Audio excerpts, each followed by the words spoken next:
नमस्कार, मैं हूं विनय सिंह। आपका बहुत बहुत स्वागत है। आज हम बात करेंगे कि जेपीएससी का रिजल्ट आपको पता है कि काफ़ी मतलब लोगों के मुताबिक बहुत पहले आ जाना चाहिए था, लेकिन देरी हो रहा है। और एक खबर आज और इम्पोर्टेंट बताएंगे जेपीएससी के बारे में कि री मेडिकल टेस्ट का सच क्या है। क्या जेपीएससी में री मेडिकल करवाया जा रहा है स्टूडेंट का? इस पर के साथ साथ 991 पद पर जो बहाली निकली है, क्या ये पुरानी वाली पंचायत सचिव वाली बहाली है जो हाई कोर्ट के बाद सुप्रीम कोर्ट में मामला लटका हुआ है? सरकार क्या इसका नामांकन चेंज करके जिसका ऑनलाइन प्रक्रिया शुरू हो गया, उसके बारे में बात करेंगे। और इसके साथ साथ झारखंड के राजनीतिक हलकों में जो कुछ हो रहा है, बंधु तिर्की के घर में अब से कुछ देर पहले सीबीआई ने छापामारी किया है। कई मंत्रियों के नाम पहले आ गए हैं। चाईबासा के विधायक बेसरा, सूरज कुमार बेसरा के ऊपर भी माफ कीजिएगा, दीपक बिरुआ के ऊपर भी इस समय में छापामारी के संकेत मिल रहे हैं। उनको भी ईडी की नोटिस मिल गई है। दीपक बिरुआ को, चाईबासा के विधायक है। इसके साथ साथ पूर्व में कई विधायकों को नोटिस, बच्चन सोरेन को आपने देखा, हेमंत सोरेन को देखा, इसके अलावा मिथिलेश ठाकुर को, और भी कई मंत्रियों के नाम है। जेएमएम और कांग्रेस के बीच भारी टेंशन चल रहा है कि राज्यसभा में सीट किसका होगा।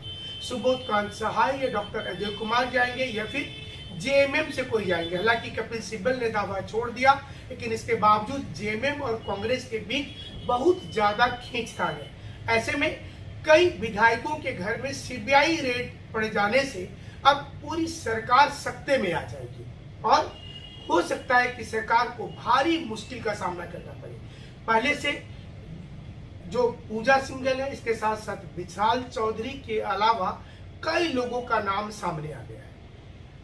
अब ये विशाल चौधरी कौन कौन से राज बताएंगे ये देखना पड़ेगा, लेकिन सरकार मुश्किल से जूझ रही है और लोगों की सिंपैथी भी सरकार से हटती जा रही है।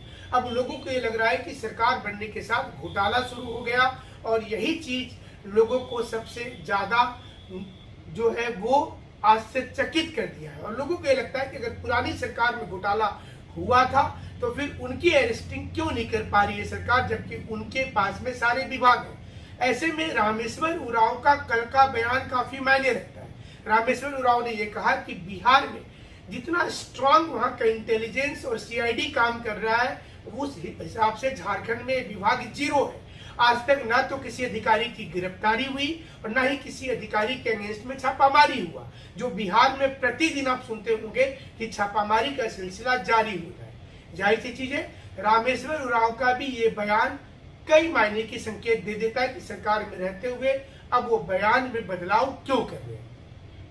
चलिए, इस सब चीज से स्टूडेंट्स को क्या लेना देना है, लेकिन नौकरी पर तो असर पड़ जाता है। जेपीएससी रिजल्ट में जो देरी हो रही थी उसकी एक हमने विश्लेषण किया था, जिसमें हमने बताया था कि इस बार काफी फूंक फूंक कर कदम रख रही है जेपीएससी। इसी कड़ी में री मेडिकल आज से शुरू हो रहा है। री मेडिकल कुछ स्टूडेंट का फिर से करवाया जा रहा है, जो खास करके हैंडीकैप्ड सर्टिफिकेट जमा किए हैं अलग अलग कैटेगरी में, उन्हें फिर से दोबारा बुलाया गया है। आज और कल 2 दिन उनका मेडिकल कराया जाएगा और उसके बाद फिर वो रिपोर्ट जेपीएससी अपने पास रख लेगी। अब ये जांच किया जा रहा है कि जिसको हैंडीकैप्ड का सर्टिफिकेट मिला है, क्या वो जेन्युइन मिला है, क्या वो सही जगह से निर्गत किया गया है, और क्या वो वैकेंसी निकलने के पूर्व बना था, कितना प्रतिशत का था। ये सारी चीजों की जांच करके ही रिजल्ट निकालने की योजना बनाई गई है। इसलिए हमने अपने पुराने वीडियो में ये चीज बताया था।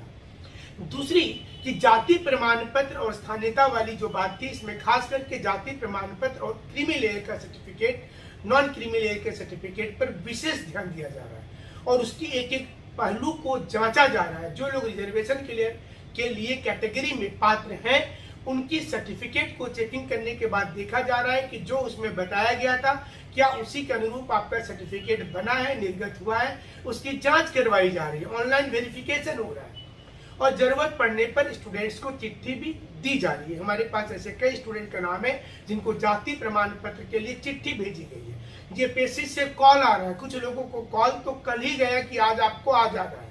और ये सब कुछ इसलिए किया जा रहा है कि रिजल्ट के बाद किसी प्रकार का कोई प्रॉब्लम नहीं हो। फिलहाल 24 घंटे में 17 तारीख से रिजल्ट वाली जो कहावत थी उस पर विराम लग गया है और हमारा फार्मूला आगे चल रहा है। जो हमने आपको बताया था कि रिजल्ट देरी से निकलेगा, शुरू में भी बताया था, वो चीज लगभग अब दिख रहा है। और ये चीज ये भी दिख रहा है कि जब फिर से रीमेडिकल करवाया जा रहा है कुछ छात्र छात्राओं को, यहाँ पर ये चीज को इसलिए इंगित कर रहे हैं कि सभी 800 से ज्यादा स्टूडेंट का रीमेडिकल नहीं है, बल्कि वैसे लोगों का है जिसके सर्टिफिकेट पर कुछ ना कुछ या तो दिक्कत हुआ है अथवा उनको ऐसा लगता है जेपीएससी को कि जांच कर लेने से अच्छा होगा। एक बार रिपोर्ट आ जाने के बाद दोबारा फिर से जांच करना ये बताता है कि इस बार जेपीएससी ये सोच रही है कि उसके ऊपर दामन में दाग लगे ही नहीं। अगर दामन में दाग लग जाता है तो भारी दिक्कत उनको सहना पड़ेगा, क्योंकि जेपीएससी इतनी बदनाम हो चुकी है कि अगर वो अच्छा काम भी करेगी तो उसे लोग बदनामी वाले नजरों से देखेंगे। खबर ये भी आ रही है कि जेपीएससी अपनी पूरी त्रुटि सुधारने में लगी है, तो जेएसएससी को समझ में नहीं आ रहा है कि एग्जाम वो कंडक्ट कैसे करे। फॉर्म निकालते जा रहे हैं, आप देखते होंगे 2-3-4 दिनों के अंदर एक फॉर्म आ जाता है। फॉर्म भरने का सिलसिला शुरू हो जाता है, फिर एज मिल रहा है नहीं मिल रहा है, क्या हो रहा है, इस पर लोग उलझ जाते हैं। लेकिन इसी बीच में परीक्षा नहीं हो रहा। आपने देखा होगा जेएसएससी जितने एग्जाम के लिए घोषणा कर दिए वो परीक्षा नहीं हो पाया, और इसका बड़ा कारण है जेएसएससी की वो दोनों फार्मूला जो 991 सीट जो इंटर स्तरीय टंकन वाली जो निकली है, उसमें भी ये चीज है कि मैट्रिक इंटर झारखंड से करना पड़ेगा। ये पहला लाइन है। दूसरा लाइन ये रखा गया है कि मैट्रिक इंटर झारखंड से करना होगा। इसके साथ साथ ये भी ध्यान देना होगा कि जो कैंडिडेट रीजनल लैंग्वेज के रूप में अलग अलग विषय को चुन चुके हैं, क्या उनको फिर से एक बार हिंदी को चुनने का मौका मिलेगा। और हमें लगता है कि ये मिल जाएगा, क्योंकि सरकार वैकेंसी कितना भी निकाल ले बट ये मौका देना होगा। जब तक नहीं देंगे इस एग्जाम पर संशय लगा रहेगा। यही कारण है कि जेएसएससी सीजीएल को लेकर के जो आपके दिमाग में क्वेश्चन आता है कि कब होगा, तो एक एग्जैक्ट डेट कोई नहीं बता सकता। कम से कम 2 महीना और लग जाएगा। 20 जुलाई तक तो आप मान करके चलिए कि सरकार परीक्षा लेने में असक्षम रहेगी, क्योंकि उनके कोई भी नियम ही सही नहीं है और ये नियम में सुधार करने में संकोच भी किया जा रहा है। संकोच इसलिए किया जा रहा है कि जो उनकी कोर वोट बैंक है जिसके लिए उन्होंने नियम बनाया था, वो कहीं ना कहीं इससे नाराज हो जाएंगे, और उनकी नाराजगी को समझते हुए ये निर्णय लिया गया है कि चलो कम से कम हम नियम बना दिए, कोर्ट कोई चेंजिंग करने बोलेगी तो अपने वोटर को हम समझा पाएंगे कि ये उनकी गलती नहीं है, कोर्ट ने बोला है इसलिए हम ये कर रहे हैं। तो ये तो लॉजिक की बात हो गई। जैसे जैसे शिक्षा बढ़ता जाएगा सरकार की नीतियों को स्टूडेंट समझने लगेंगे। इसी बीच में स्टूडेंट की परेशानी ये भी है कि सोनू कुमारी वाली केस का क्या होगा। ऑलमोस्ट उसका जजमेंट आप समझिए रिजर्व है, तो अब पहले भी बोला गया था कि वैलिड नहीं है, तो वही आने वाला है। और इसी बीच में रमेश हांसदा वाला भी आ जाएगा। उसके बाद ही यहाँ पर नियुक्ति प्रक्रिया जो जेएसएससी वाली है वो शुरू हो पाएगी। इस बीच आप तैयारी करते रहिए। आप हमारे साथ जुड़ करके ऑनलाइन में फ्री तो चल ही रहा है, आप उसमें कर सकते हैं। बहुत से हमारे मित्र जो यूट्यूबर हैं वो लोग अपना कोर्स बेच रहे हैं, तो उनसे आप खरीद भी सकते हैं। उनकी भी क्लासेज अच्छी ही होती है, उनका भी क्लास आप कर सकते हैं। हमारे साथ जुड़ने के लिए आपका बहुत बहुत शुक्रिया, बहुत बहुत धन्यवाद।